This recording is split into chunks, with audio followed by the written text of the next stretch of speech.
J'ai axé ma réflexion sur une phrase d'Albus Dumbledore. Ce ne sont pas nos aptitudes, ce sont nos choix qui font ce que nous sommes. Autrement dit, la magie réside dans l'art de déposer chaque élément de la vie à la bonne place. L'événement vécu alors qu'il n'était qu'un bébé a fortement marqué Harry Potter.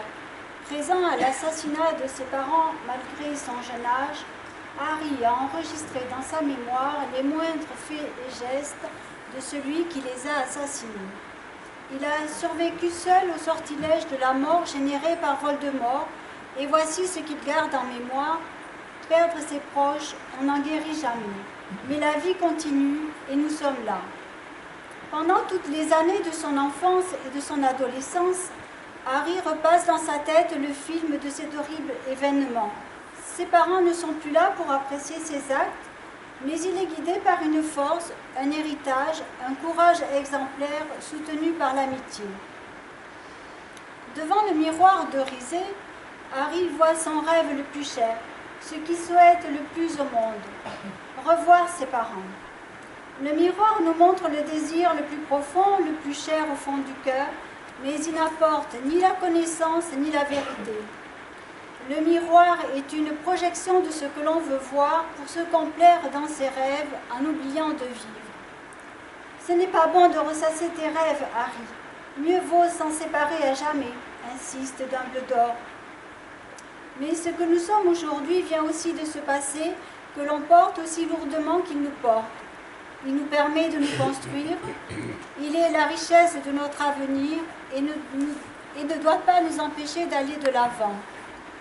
Il nous permet de reconnaître nos qualités et de s'appuyer dessus pour conduire le présent. Mais il faut éviter de revenir en arrière, car rien ne peut être changé. C'est quelque chose d'immuable et de beau, car du passé est née la personne que nous sommes aujourd'hui. Du passé, ces blessures que l'on doit cicatriser afin de ne pas rester à la croisée des chemins. Du passé, il y a les souvenirs, les rires et les pleurs. Du souvenir du passé, Harry s'en servira contre les détraqueurs. Il s'en servira aussi pour connaître ses qualités et s'appuyer dessus, pour continuer à vivre et faire vivre l'amour qu'il a reçu, pour faire ses choix personnels et transmettre son propre héritage. Le passé est donc une force pour endurer le présent. De ce passé suscite l'émergence des valeurs qui se retrouvent dans le présent et se prolongent dans l'avenir. C'est une pérennité qui permet de s'appuyer dessus, comme l'amour dont on a bénéficié et qui ne s'éteindra jamais. Ceux qui nous aiment ne nous quittent jamais vraiment. On se construit par notre éducation, et ce n'est pas parce qu'un passé a été difficile que l'on ne peut pas accéder au bonheur. Il y a toujours des compétences enfouies. Lors d'une interview, Harry répond « Mes yeux ne brillent pas avec les fantasmes de mon passé ». C'est notre éducation qui nous persuade de faire certains choix dans notre vie. C'est en cela que notre avenir dépend de notre passé. La vie est faite de choix, et ce ne sont pas nos aptitudes qui montrent ce que nous sommes, ce sont nos choix. Voldemort, lui, choisit la mort et la destruction, alors qu'Harry choisit la vie. Il porte l'amour de sa mère, elle s'est sacrifiée pour le sauver, et c'est une marque non visible, mais qu'Harry porte dans sa chair. Dumbledore a raison en disant « La différence se situe au niveau des choix, et les choix sont fonction de l'éclairage apporté par le passé. » Les valeurs nous éclairent et ne doivent pas nous figer pour l'avenir. Les morts sont toujours là. C'est une notion de la continuité de l'héritage.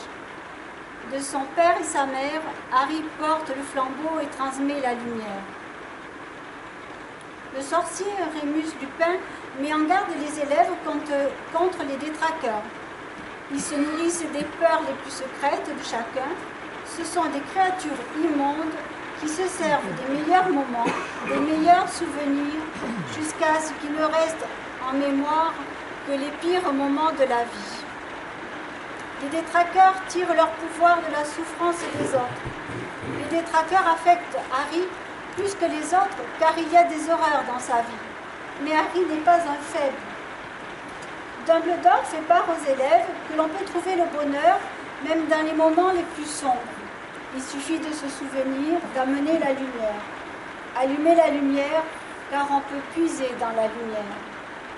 C'est pour cela que Rémus Lupin conseille à Harry de se concentrer sur un souvenir puissant, de se laisser envahir par le plus heureux des souvenirs pour réussir un tour de magie afin de neutraliser les détraqueurs.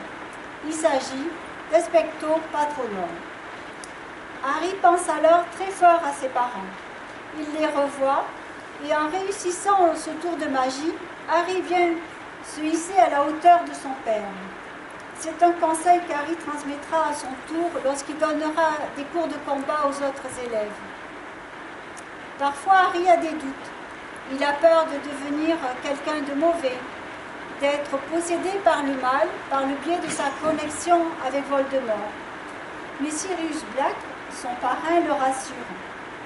Tu es quelqu'un de bon à qui il est arrivé de mauvaises choses. Il y a une part de lumière et d'ombre en chacun d'entre nous. Ce qui compte, c'est de montrer dans nos actes ce que l'on est vraiment. C'est en ce sens que le passé est constructif. Dumbledore rassure Harry en lui disant que ce ne sont pas vos ressemblances avec Voldemort qui comptent, mais ce sont vos différences. Quant à Severus Rogue, le professeur pour la défense contre les forces du mal, il fait remarquer à Harry qu'il est sentimental et que chaque souvenir est une arme que Voldemort utilise contre lui. Vous ne tiendrez pas une seconde s'il pénètre votre esprit. Contrôlez vos émotions, disciplinez votre esprit. Si notre passé a été malheureux, nous avons l'impression qu'il perturbe notre présent avec une mauvaise influence du style cause à effet. En réalité, les événements ne sont pas la cause de nos difficultés psychologiques. La vraie cause, c'est la façon dont nous avons vécu ces événements. Si ce ressenti joue un rôle sur notre comportement et notre façon d'aborder la vie aujourd'hui, nous le devons avant tout à ce que nous en avons fait. Si notre présent est perturbé, ce n'est pas seulement à cause des zones blessées de notre vie, mais c'est par manque de soins vis-à-vis de ces blessures, dont nous devons peu à peu restaurer la sensibilité originelle, par l'humilité, la découverte de soi-même et une plus grande ouverture aux autres. À Voldemort, qui traite toujours Harry de faible et de vulnérable, Harry lui répond « C'est vous qui êtes faible, vous ne connaîtrez jamais l'amour, l'amitié, je vous plains sincèrement. » En acceptant la dualité au cœur de chacun, ombre et lumière, l'accord entre un passé d'où émerge le bon que chacun a reçu et le mauvais qu'il a su abandonner, il y a un présent où s'exprime le choix. Cela permet de construire un avenir fait d'amour, d'unité et de transmission. Et c'est le sens de la tradition que chacun porte à son tour pour transmettre une valeur vivante et vraie pendant que le reste retourne au néant. Harry et ses amis ont une force qui vaut toutes les batailles et que Voldemort n'a pas. Il s'agit de l'union, l'amour et l'amitié.